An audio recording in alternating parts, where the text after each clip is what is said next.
नमस्कार, मैं वरुण कुमार। आप देख रहे हैं अमर उजाला पर यूपी की बात।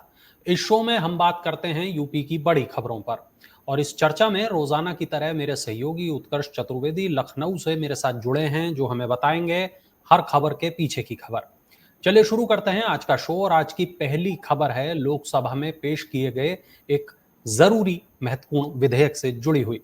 लोकसभा में पेश किए गए संशोधन विधेयक पर समाजवादी पार्टी के अध्यक्ष अखिलेश यादव और बसपा सुप्रीमो मायावती ने केंद्र सरकार पर निशाना साधा है। अखिलेश यादव ने कहा कि भाजपा रियल एस्टेट कंपनी की तरह काम कर रही है। उनको ये लिख कर देना चाहिए कि वक्फ की जमीनें नहीं बेची जाएंगी।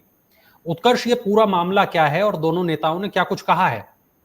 देखिए, हम सबको पता है कि केंद्र सरकार वक्फ संपत्तियों को लेकर एक बिल आज लोकसभा में लेकर आई थी। सरकार का तर्क है, राज्यसभा में पहले ये पास हो चुका है और इस बिल को लेकर पिछले कई दिनों से हम देख रहे थे कि तमाम जो अलग अलग संगठन और खास तौर पर जो मुस्लिम संगठन हैं, उनका एक विरोध था, क्योंकि वक्फ एक ऐसा मामला है जो कि मुसलमानों से सीधा जुड़ा होता है और तमाम जो मुस्लिम धर्मगुरु हैं वो इस मामले में विरोध जता रहे थे। ऐसे में आज जब सदन में बिल पेश हुआ, केंद्रीय संसदीय कार्य मंत्री किरण रिजिजू ने जब इस बिल को टेबल किया, उसके बाद विपक्षी दलों की बोलने की अपने अपने जो समय अलॉट होते हैं वो बारी आई। समाजवादी पार्टी की ओर से राष्ट्रीय अध्यक्ष समाजवादी पार्टी के अखिलेश यादव ने बोला, उन्होंने कहा कि भाजपा एक रियल स्टेट एजेंट की तरह काम कर रही है, उन्हें लिख कर दे देना चाहिए कि वक्फ की संपत्ति या जमीनें नहीं बेची जाएंगी। ये जो पूरी पोस्ट है ये सोशल मीडिया पर आई थी, क्योंकि लोकसभा में उनको बमुश्किल 4 मिनट बोलने को मिला था, तो वहां उन्होंने उस बिल को क्यों नहीं टेबल करना चाहिए को लेकर ढेर सारे तर्क दिए थे वरुण। लेकिन जब वो बाहर निकले और उसके बाद उन्होंने जो सोशल मीडिया के जरिए कहा, उन्होंने कहा कि वक्फ संशोधन दरअसल एक बहाना है रेल, रक्षा और नजूल लैंड की तरह जमीन को बेचने पर सरकार का निशाना है, ये आरोप उन्होंने लगाए। और उन्होंने कहा कि भाजपाई हित में जारी इस योजना को ऐसा खुलकर क्यों नहीं लिख देते। जैसा मैंने आपको पहले भी बताया कि उन्होंने भाजपा पर खूब वार किया, उन्होंने कहा कि भारतीय जनता पार्टी का नाम बदलकर आप भारतीय जमीन पार्टी कर दीजिए। और समाजवादी पार्टी का जो ये स्टैंड है वरुण, वो लगातार हमको विधानसभा में नजूल बिल जब आया था उत्तर प्रदेश विधानसभा में, उसके बाद से लगातार देखने को मिल रहा है कि जमीन के मामले को सीधा इस तरीके से पेश कर रहे हैं कि यहाँ पर गरीब बसते थे, गरीब रहते थे और उनकी जमीनों पर सरकार कहीं ना कहीं निशाना बना रही है। इस मामले में हालांकि पूरा का पूरा जो स्टैंडिंग कमेटी के पास ये बिल चला गया है, लेकिन इस बिल के पेश होने से पहले ही बीएसपी ने भी यही मांग रखी थी। उन्होंने कहा था कि जानबूझकर मठ, मंदिर, मदरसा, गुरुद्वारा इस तरीके के मामलों में केंद्र सरकार दखलंदाजी कर रही है। मायावती ने बकायदा ट्वीट किया था और उन्होंने कहा था कि सरकार चुनावी राजनीति का लाभ लेने के लिए और चुनावी लाभ लेने के लिए इस तरीके की बातों पर ज्यादा फोकस कर रही है, बजाय महंगाई, बेरोजगारी, इस तरीके की चीजों पर। और तब उन्होंने ये कह दिया था इस बिल को पेश होने से पहले कि स्टैंडिंग कमेटी के पास भेज दिया जाए। अब हुआ वैसा ही है। तो फिलहाल तो ये मामला टला है, लेकिन इस बिल पर जब चर्चाएं शुरू होंगी, वो उसने एक विवाद को जन्म दिया। अगर वोटिंग होती, चर्चा होती, तो मुझे लगता है और बयान खुलकर सामने आते वरुण। जी उत्कर्ष, अब बात करते हैं उस मामले की जिसकी बात पूरे यूपी में हो रही है। यूपी के हर चौक चौराहे पर जो मामला सबसे ज्यादा चर्चित है वो है अयोध्या रेप केस का मामला। और इस केस के आरोपियों के मोबाइल फोन से कुछ राज खुल सकते हैं, ऐसा माना जा रहा है।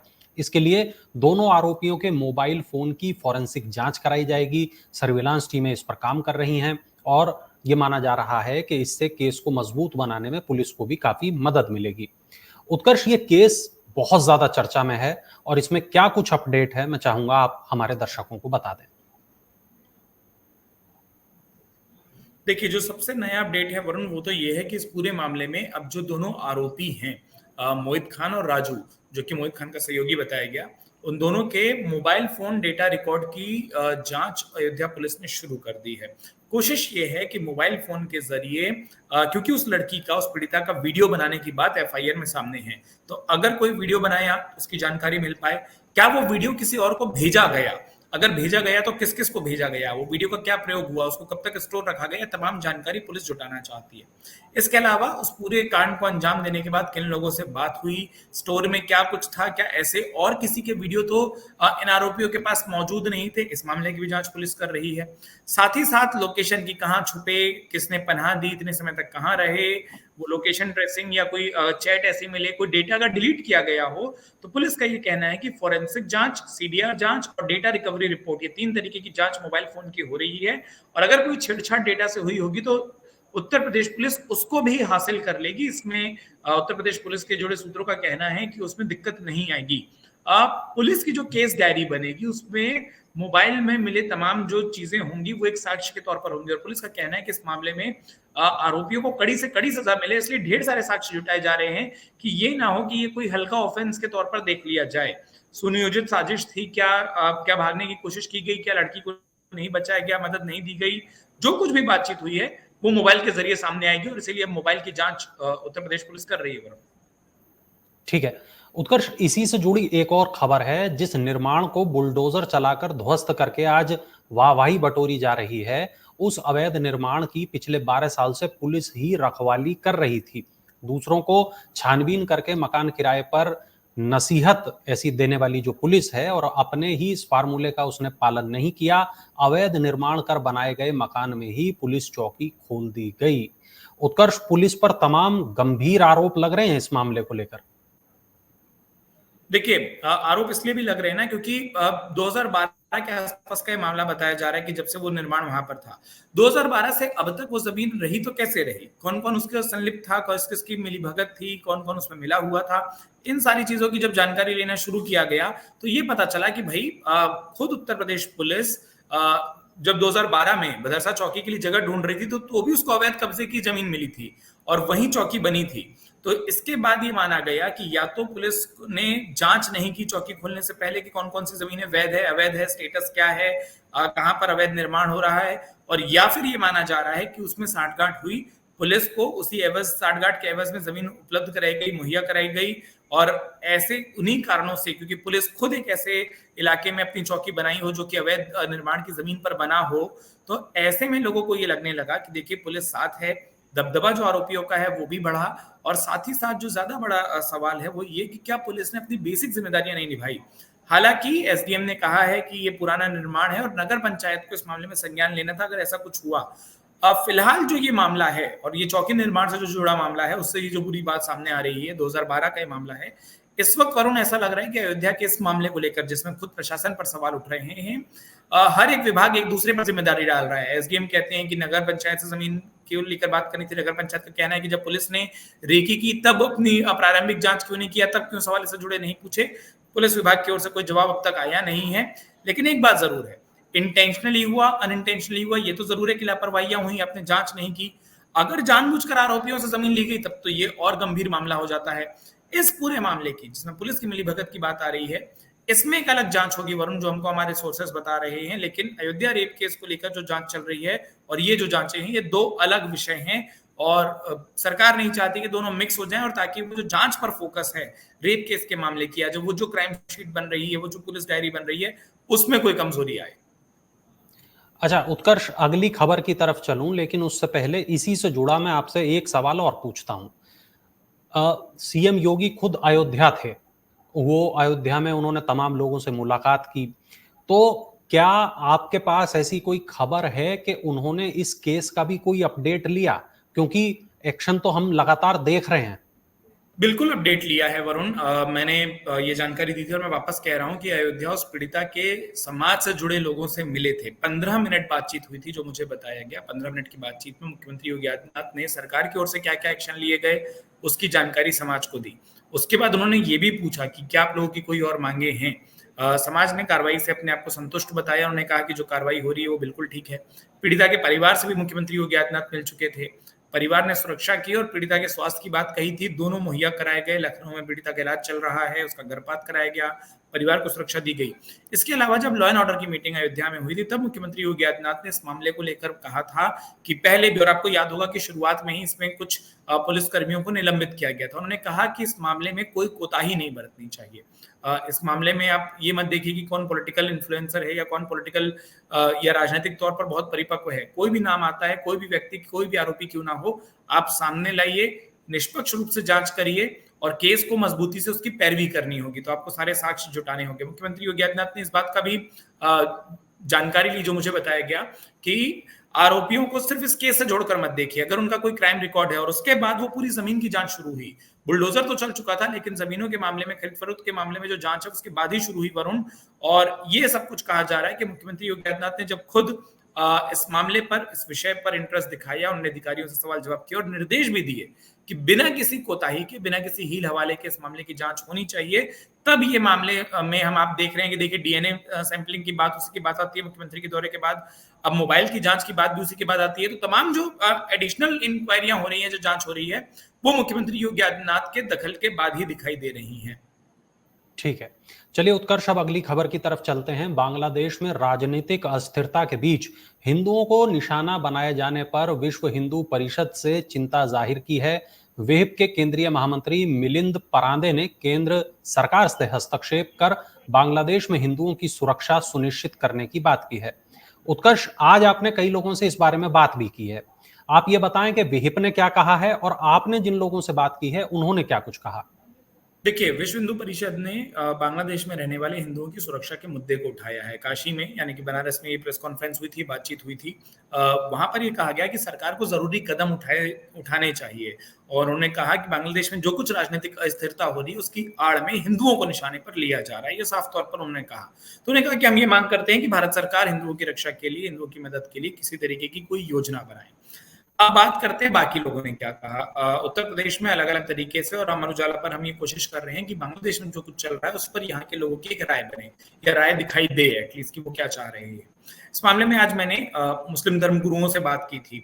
हालांकि वक्फ बिल को लेकर तमाम जो रिएक्शन थे वो वहां केंद्रित थे, लेकिन पिछले 2 दिनों में हमने देखा है आज भी फिरंगी महली, जो कि फिरंगी महल के मौलाना हैं और धर्मगुरु हैं और जो पर्सनल लॉ बोर्ड है उसके मेंबर भी हैं, उसके वरिष्ठ सदस्य हैं, उन्होंने कहा कि बांग्लादेश में तमाम मुसलमानों को इस बात का ध्यान रखना चाहिए कि वो अल्पसंख्यकों पर कोई अत्याचार ना करें। तो एक अपील तो दिखाई देती है। साथ में उन्होंने एक इशारा ये भी किया कि ये ना हो कि बांग्लादेश की तस्वीरें दिखाकर हिंदुस्तान में कोई ऐसा बात होता है, एक हल्का सा जो विवाद का पुट होता है, वो जो डर वाली बात होती है, उसकी ओर भी उन्होंने इशारा किया। लेकिन मूल रूप से उन्होंने यही कहा कि बांग्लादेश में जो कुछ हो रहा है वो बंद हो। कल भी हमने शिया धर्मगुरु से बात की थी और उन्होंने कहा था कि बांग्लादेश में जो कुछ चल रहा है ये गलत है, हम तो बांग्लादेशी एक्सट्रीमिस्ट का पुतला भी जला देंगे अगर वो इस तरीके की हरकतों को नहीं रोकेंगे। उन्होंने एक बेहतर लाइन कही, उन्होंने कहा कि भारत में अल्पसंख्यक सुरक्षित तरीके से रह सकता है तो बांग्लादेश इससे क्यों नहीं सीखता।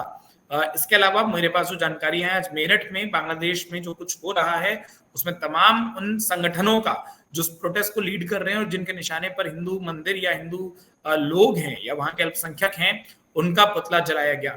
कल राजधानी लखनऊ में कुछ एक संगठन ऐसे हैं जो इस मामले को लेकर एक मार्च निकालने की योजना बना रहे हैं। आज मौसम लखनऊ में काफी खराब रहा वरुण, तो वो मार्च आज तो नहीं निकल पाए, लेकिन जानकारी है कि कल बांग्लादेश में अल्पसंख्यकों की सुरक्षा को लेकर एक मार्च निकालने की योजना है। राजधानी लखनऊ में सीमित इलाकों में वो मार्च निकलेगा, लेकिन उसके जरिए कलेक्टर के माध्यम से बांग्लादेश की अंतरिम सरकार को या जो हमारे पास अंतर्राष्ट्रीय संगठन है उनको एक ज्ञापन देने की योजना है कि वो वहां पर, जो मानवाधिकार से जुड़े संगठन है, कि वो वहां पर जाएं, देखें कि वहां अल्पसंख्यकों के साथ क्या हो रहा है। तो लगातार इस मुद्दे पर जो संगठन है वो मुखर हो रहे हैं।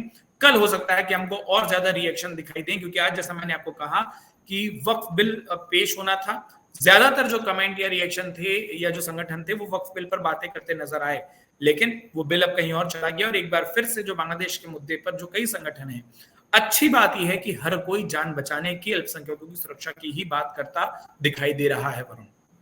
ठीक है उत्कर्ष, बात अब एक बहुत जरूरी है। मैनपुरी की जो सांसद हैं डिंपल यादव, उन्होंने संसद में किशनी से निकल रहे राष्ट्रीय राजमार्ग के चौड़ीकरण में अनियमितता बरतने का मामला संसद में उठाया। चौड़ीकरण में कार्यदायी संस्था की धीमी रफ्तार से लोगों में आक्रोश होने की बात उन्होंने कही। वहीं और भी तमाम उन्होंने ऐसी बात कही और कहा कि इससे निदान कराया जाए। उत्कर्ष, डिंपल यादव ने संसद में क्या कुछ कहा और कौन सा जो मुद्दा है, ये कौन सी सड़क है जिसकी बात हो रही है? हाँ, मैं वहीं से शुरू करना चाह रहा था। दरअसल ये ग्वालियर बरेली NH है, नेशनल हाईवे है, राष्ट्रीय राजमार्ग है, जिसका ये एक हिस्सा, जैसा आपने बताया, किशनी इलाके से आता है। यहाँ पर जो जमीन अधिग्रहण हुआ था वहां पर कई घर थे। उन्होंने कहा कि इस पूरे हाईवे को चौड़ीकरण के नाम पर इस वक्त जब चौड़ीकरण हो रहा है वहां पर एक नाला पड़ता है। उन्होंने समस्या दरअसल ये बताई कि भूमि अधिग्रहण का सवाल नहीं है, जमीन अधिग्रहण का सवाल नहीं है, सवाल ये है कि वो जो नाला बनता है, आपने चौड़ीकरण के नाम पर जो हाईवे के ठीक बगल से बह रहा था आपने उसको तोड़ दिया। नाला तोड़ने से बारिश के दिनों में हुआ ये कि आसपास की जो रहवासी थे उनके घरों में पानी आ गया, लोगों के वहां पर आपने चौड़ीकरण के नाम पर, क्योंकि हैंडपंप सार्वजनिक होते हैं, आपने हैंडपंप तोड़ दिए, आपने विद्युत पोल तोड़ दिए। बारिश के दौरान आप एक नाला तोड़ देंगे तो वो पानी बहकर रहवासी इलाकों में जाने लगेगा। उन्होंने कहा कि अगर आप हैंडपंप तोड़ देंगे तो लोग साफ पानी कहां से लाएंगे, और अगर आप विद्युत पोल तोड़ देंगे तो बिजली की दिक्कत कैसे दूर करेंगे। दरअसल वो ये कहना चाह रही थी कि विकास प्रोजेक्ट तो ठीक है, लेकिन उसकी प्लानिंग सही नहीं हुई, गलत तरीके से हुई, और उसमें जन सुविधाओं की चीजों को तोड़ दिया गया है। बात भूमि अधिग्रहण तक ना समझी जाए, बात ये समझी जाए कि जहां किसी की भूमि नहीं आती लेकिन सार्वजनिक प्रयोग के साधन आते हैं, उनको तोड़ देने से क्या दिक्कत है। अब ये पता चला है कि इस मामले में जो विधायक ब्रजेश कठेरिया हैं, स्थानीय विधायक हैं, उन्होंने डिंपल यादव का भी आभार जता दिया कि उन्होंने कहा कि ये दिक्कत थी, मैं इसको अपने स्तर पर उठा रहा था, लेकिन सर्वोच्च सदन में उठाया तो मुझे लगता है इस पर कार्रवाई होगी, क्योंकि लोग परेशान हैं, वो विधायकों के पास पहुंच रहे थे। और अब ये कहा गया है कि जिस तरीके से डिंपल यादव ने इस मामले में जो कदम उठाए हैं, उससे कहीं ना कहीं एक फायदा समाजवादी पार्टी को लोगों के बीच में मिलेगा कि वो देखिए जनहित के मुद्दे उठा रहे हैं। आगे क्या होता है या उस पर क्या एक्शन होता है, ये तो वरुण समय के साथ पता चलेगा। ठीक है, एक और महिला सांसद की बात करते हैं, इकरा हसन की बात करते हैं, क्योंकि सोशल मीडिया पर एक खबर बहुत तेजी से वायरल हुई। इस खबर में ऐसा कहा गया कि कैराना की समाजवादी पार्टी की सांसद इकरा हसन को पाकिस्तान की तरफ से आम की पेटी भेजी गई। इस खबर को इकरा हसन ने पूरी तरह फर्जी बताया है। उनकी ओर से थाने में तहरीर देकर कार्रवाई करने की मांग भी की गई है। उत्कर्ष, ये क्या मामला है? देखिए, एक मीडिया समूह ने और कुछ एक जगहों पर सोशल मीडिया पर ये खबर चल रही थी कि इकरा हसन और कई और सांसदों को, इस देश के विपक्षी, उसमें अधिकतर सांसदों के नाम शामिल थे जिनको पाकिस्तान से आम आए हैं। इस पूरे मामले में कई अलग अलग मीडिया संस्थानों ने रिपोर्ट जाहिर की। मेरे पास जो जानकारी है, इकरा हसन इस पर अपना नाम आने से बेहद नाराज हैं, और एक एक ऐसे मीडिया हाउसेज या सोशल मीडिया के अकाउंट्स जिन पर यह कुछ लिखा जा रहा है, इकरा हसन कल तक ये तैयारी कर रही थी कि उनको नोटिस भेजा जाए। मुमकिन नहीं था कि आप हर एक को भेजें। मीडिया हाउसेज में जरूर अपनी शिकायत दर्ज करा सकते हैं, लेकिन आप कितने सोशल मीडिया अकाउंट्स पर वो सही हैं, गलत हैं, वेलोडी नाम से चलते हैं, ये पता नहीं था। लेकिन उनका नाम आगे इसमें ना आए और उनका स्टैंड क्लियर हो, ये ना हो कि उनकी छवि के साथ पाकिस्तान के नाम को जोड़ा जाए। उन्होंने तय किया कि वो इस मामले की शिकायत कराएंगी, और आज इकरा हसन के जो सांसद प्रतिनिधि है, उन्होंने बकायदा थाने में जाकर एक तहरीर दी है जिसमें कहा है कि इकरा हसन के नाम के साथ इस तरीके की खबर चल रही है जो सरासर गलत है, सांसद के नाम को डिफेम करने की कोशिश है। उन्होंने कहा कि एक ऐसे वक्त में जब भारत पाकिस्तान के रिश्ते तल्ख हों, ये कैसे कोई सोच सकता है कि इकरा हसन इस तरीके की भेंट को स्वीकार करेंगी। ऐसा बिल्कुल नहीं हुआ है।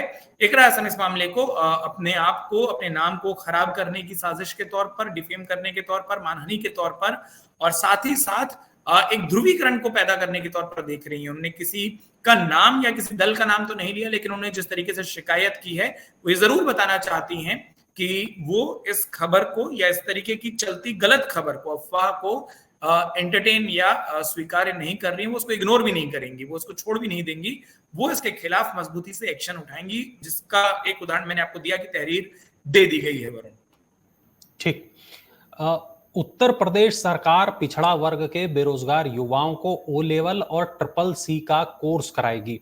ऑनलाइन आवेदन की प्रक्रिया शुरू की गई है और इस योजना का उद्देश्य आर्थिक रूप से कमजोर पिछड़ा वर्ग के शिक्षित बेरोजगारों को तकनीकी शिक्षा देकर रोजगार के अवसर उपलब्ध कराना है। उत्कर्ष, ये कौन सी स्कीम है, किस तरह इसका लाभ ले पाएंगे लोग? देखिए, इसका लाभ लेने के लिए 2-3 क्राइटेरिया हैं, उस पर पहले बात कर लेते हैं ताकि हमारे जो दर्शक उसमें आते हों उनको समझ आ जाए या उसका लाभ ले सकें। एक तो जो ऐसे इंटरमीडिएट पास होने चाहिए अभ्यर्थी जो भी हों, वो इंटर पास हो, उनके माता पिता की वार्षिक आय 1 लाख रुपए से अधिक ना हो, और इसीलिए पिछड़े मतलब आर्थिक तौर पर भी वो होने चाहिए। नीलिट, जो कि राष्ट्रीय इलेक्ट्रॉनिकी और सूचना प्रौद्योगिकी संस्थान होते हैं, उसके माध्यम से ये कोर्स कराया जाएगा। 12 अगस्त तक यानी अगले 4 दिनों तक इसके लिए आवेदन किए जा सकते हैं। आवेदन के साथ ही जो आवश्यक दस्तावेज हैं, जिसमें मैंने आपको बताया कि इंटरमीडिएट अगर आप पास होनी चाहिए तो आपके शैक्षिक दस्तावेज और आपके आर्थिक दस्तावेज वो आपको सबमिट करने होंगे, बाद में सबमिट नहीं हो सकते। जब आप सबमिट कर देंगे तो हार्ड कॉपी आपको जिलों में जो पिछड़ा वर्ग कल्याण के दफ्तर हैं, तो पिछड़ा वर्ग कल्याण अधिकारी के दफ्तर जाकर पिछड़ा वर्ग कल्याण अधिकारी के पास ये पूरा फॉर्म सबमिट करना होगा।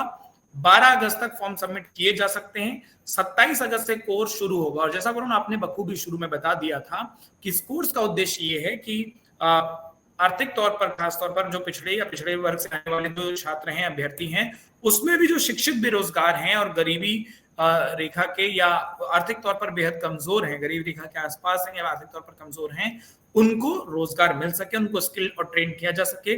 फिलहाल ट्रेनिंग की बात है और उसके बाद ये जरूर हो सकता है कि कई कंपनियों के साथ, जैसे हमने पूर्व में भी देखा है कि उत्तर प्रदेश सरकार एक ड्राइव बनाकर, एक ऐसी योजना बनाकर इनको रोजगार के अवसर मुहैया कराए। चलिए, बहुत बहुत शुक्रिया उत्कर्ष इस तमाम जानकारी के लिए। उम्मीद है कि ये तमाम खबरें, तमाम जानकारी हमारे दर्शकों को पसंद आई होगी। कल फिर मिलेंगे यूपी की बात के एक और नए एपिसोड के साथ। तब तक आप देखते रहिए अमर उजाला।